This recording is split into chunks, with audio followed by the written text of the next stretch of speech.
Hello dear students, कैसे हैं आप लोग। होप आप सभी लोग फिट एंड फाइन होंगे। मैं शिवानी भारद्वाज वेलकम करती हूँ आपका अपने चैनल दिशा शॉर्ट हैंड में। आज जो वीडियो मैं आपके लिए लेके आई हूँ, बेसिकली देखिए सबसे ज़्यादा प्रॉब्लम कहाँ होती है स्टूडेंटों को, जो बिगनर होते हैं। सबसे ज़्यादा प्रॉब्लम होती है साउंड प्लेस करने में, कि साउंड कहाँ प्लेस करनी है, कैसे प्लेस करनी है, उसको कैसे प्रोनाउंशिएट करना है, उसका कंसेप्ट क्या होगा। ये बहुत सारे फैक्ट होते हैं जो हमें मतलब एक बिगनर को फेस करने पड़ते हैं। जब मैं इस स्टेज में थी तो मैंने भी ऐसी बहुत सारी प्रॉब्लम्स फेस की थी। तो मैं आपको स्टेप बाय स्टेप ऐसे वीडियोस प्रोवाइड कर रही हूँ जिससे आपकी वो जो प्रॉब्लम है, जो प्रैक्टिकली एक स्टूडेंट फेस करता है, वो आप कैसे शॉर्ट आउट कर पाएँ। बेसिकली पर्पज़ यही है कि शॉर्ट हैंड आपके लिए ईजी रहे, ना कि एक ऐसा टास्क बन जाए जो आपको कंप्लीट करने में प्रॉब्लम हो।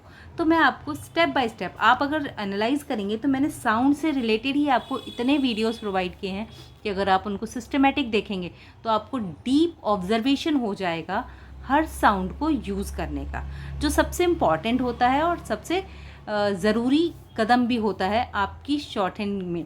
क्योंकि देखिए शॉर्ट हैंड में एक कॉन्सोनेंट, दूसरे बॉबल्स, तीसरे ग्रामोलॉग, बस यही पूरी शॉर्ट हैंड का एक कहें तो हम सेंटर पॉइंट होता है। तो आज उसी कंसेप्ट में मैं आपको जो साउंड का कन्फ्यूज़न होता है उसको क्लैरिफाई कर रही हूँ कि बेसिकली जो साउंड जो आप यूज़ कर रहे हैं, जो वर्ड्स आप बना रहे हैं, उनमें जो हमें first place sound, second place sound, third place sound का जो कन्फ्यूज़न होता है उसको आप कैसे शॉर्ट आउट कर सकते हैं। तो देखिए ये कुछ वर्ड्स मैंने यहाँ पर आपको दिए हैं और इनका जो फॉर्मेट है ये इस तरह से है कि एक साइड डार्क है और एक साइड उसी बेस का लाइट फॉर्मेट है। तो बेसिकली जब आप इनको प्रोनाउंशिएट कर रहे होंगे तो आप ऑब्जर्व कर पा रहे होंगे कि इन जो साउंड है इनको हम किस तरह से यूज़ कर रहे हैं। तो देखिए सबसे पहला जो वर्ड है दैट इज़ काम। अब देखिए मेरा प्रोनाउंसिएशन नोटिस करने का प्रयास कीजिएगा, कोशिश कीजिएगा। अगर मैं वर्ड लेती हूँ काम, देन मैं बोलती हूँ कैम, काम कैम, यहाँ पर इस शब्द का जो साउंड है, देखिए काम बोला तो डीप गया, कैम बोला तो लाइट गया, यही चीज़ सबसे इंपॉर्टेंट होती है। अब मैंने लिखा काम, तो देखिए आना तो दोनों में ही डॉट है, बट ये डार्क है और चूंकि इसकी साउंड लाइट आ रही थी तो ये हल्की है। मतलब यहाँ पर आप ज़्यादा फोर्स नहीं करेंगे उस साउंड को, आप बस उसको टच करके पेन को हटा देंगे या पेंसिल को हटा देंगे, ठीक है। और जहाँ पर डीप हो रहा है तो आप वहाँ पर पेंसिल को पुश करके रखेंगे, यही डिफरेंस होता है। अब देखिए बेट, बी और टी यहाँ पर भी है, बी और टी यहाँ पर भी है, बट ये साउंड दे रहा है बेट की और अगला साउंड दे रहा है बैट की। तो हमने बेट बैट। आप मेरे लगाने का ढंग भी समझिए, वहाँ पर मैं पेन को फोर्स कर रही हूँ, उसको प्रेशराइज कर रही हूँ, और सेकंड प्लेस पे जब मैंने वही साउंड लगाई तो मैंने उसको टच किया। यही चीज़ें होती हैं जो आप जब शॉर्ट हैंड लिखते हैं, अगर आप उस समय पे उसको प्रॉपर ऑब्जर्व करें तो नो डाउट आप बहुत अच्छा शॉर्ट हैंड कंसेप्ट अपने माइंड में क्रिएट कर सकते हैं। अब देखिए मैंने बोला ईल, इल, ईल एक हैवी साउंड वर्ड है, ठीक है। तो हमने लिखा है ईल जिस पे मैंने प्रेस किया, और मैंने लिखा इल जिस पे मैंने टच किया, ठीक है। तो ये मैं आपको बताती जा रही हूँ कि कहाँ मैं प्रेस कर रही हूँ। इवन आप मेरे साउंड को यूज़ करने के मेथड से भी ऑब्जर्व कर पा रहे होंगे कि कहाँ पर मैं साउंड को प्रेस कर रही हूँ और कहाँ मैं उसको सिर्फ टच करके छोड़ दे रही हूँ। इसके बाद देखिए वर्ड आता है आपका पॉट।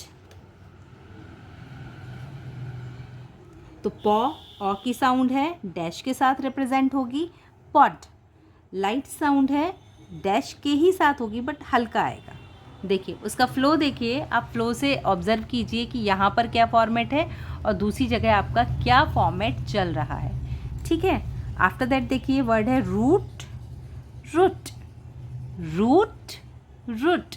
रूट में हमने डीप साउंड दिया और रूट में हमने बस उसको टच किया, तो वही चीज़ हम अपनी शॉर्ट हैंड में भी अप्लाई करेंगे। तो दैट इज रूट, रूट। हल्के हाथ से बनाएंगे, बहुत ही स्लाइटली उसको ड्रॉ करेंगे ताकि वो फॉर्मेट आपका क्लियर हो जाए, ठीक है। आफ्टर दैट देखिए पूल, पुल। तो पूल, मुंह का सर्किल आपका प्रॉपर बन रहा है, पुल लाइट बन रहा है, ठीक है, पॉल। और जब आप इनको प्रैक्टिस करेंगे ना तो कोशिश कीजिएगा कि इन आउटलाइन को आप प्रोनाउंशिएट करके बनाएं। जब आप इसको प्रोनाउंशिएट करेंगे ना तो आपको उनका जो प्रोनाउंसिएशन है ना, आउटलाइन को किस तरह से बोलना है, किस तरह से रिप्रेजेंट करना है, वो आपको बहुत अच्छे से क्लियर हो जाएगा। तो जैसे मैंने बोला पॉल, मैंने बोला पॉली। पॉल हैवी साउंड है, पॉली लाइट साउंड है। देन हमारा वर्ड है कोल, देन वर्ड है कुल। अब ये जो साउंड थी ये मच वाली साउंड थी, ठीक है। अब देखिए यहाँ पर मैं 2 वर्ड आपको बताऊं जो सिमिलर लगेंगे आपको, that is PULL pull, CULL cull. तो एक छोटे ऊ की मात्रा है और एक मच वाली साउंड है, ठीक है। तो इसलिए इन साउंड का थोड़ा सा कन्फ्यूज़न हमें रहता है और इसका क्लैरिफिकेशन कैसे होगा। बात तो ये आती है कि हमें तो आउटलाइन का क्लैरिफिकेशन चाहिए। तो क्लैरिफिकेशन करने के लिए जब हम सेंटेंस फ्रेम करते हैं, कोई भी सेंटेंस बना रहे होते हैं, उस समय पे ये आउटलाइन क्लैरिफाई होती हैं, डिक्लेयर्ड होती हैं कि इनका क्या कंसेप्ट बन रहा है या सेंटेंस किस तरह से फ्रेम हो रहा है, ठीक है। इसके बाद देखिए वर्ड आता है आपका पील, पिल। तो देखिए पील, पिल। इसी तरह से आपकी आउटलाइन आती है फेड,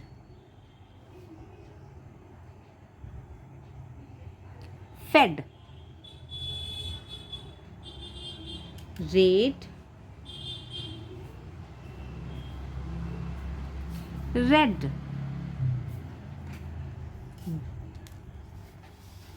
ठीक है, नेक्स्ट वन इज डोम, डोम, डम, लाइट, ठीक है। तो इस तरह से इन आउटलाइन को आप प्रोनाउंशिएट करके बनाएंगे, जो सबसे इम्पॉर्टेंट है। लुक, जो बोल के बनाएंगे ना तो साउंड आपके माइंड को एक तरह से गाइड करेगी, ठीक है, और वो आपके माइंड में एक अच्छा इम्पैक्ट छोड़ेगी। तो कोशिश कीजिए कि आउटलाइन को बोल करिए। अब इतनी तेज़ में मत बोलिएगा कि अगल बगल वाले डिस्टर्ब हो जाएं, ठीक है। बस ऐसे बोलिएगा कि उसका जो फॉर्मेट है ना वो आपके माइंड में क्लिक करे, आपको समझ में आए कि वहाँ पर आप क्या यूज़ करना चाह रहे हैं, आपका जो साउंड का है वो क्या रोल है। तो इस तरह से जब आप साउंड को पढ़ेंगे तो नो डाउट आपको साउंड बहुत अच्छे से समझ में आएंगी, आपका डाउट क्लियर होगा और आपका कंसेप्ट भी बहुत ज़्यादा शार्प होगा आपकी आउटलाइन के थ्रू। तो होपफुली ये वीडियो आपके लिए हेल्पफुल रहा होगा। इसी तरह के मोर वीडियोस के लिए चैनल को लाइक, शेयर एंड सब्सक्राइब करना तो बनता है। तो प्लीज़ चैनल को लाइक, शेयर एंड सब्सक्राइब कर दीजिएगा अगर नहीं किया है तो, ताकि नए वीडियोस का नोटिफिकेशन लिंक आपको प्रॉपर टाइम पे मिलता रहे। तब तक के लिए keep learning, keep watching, stay connecting, bye bye.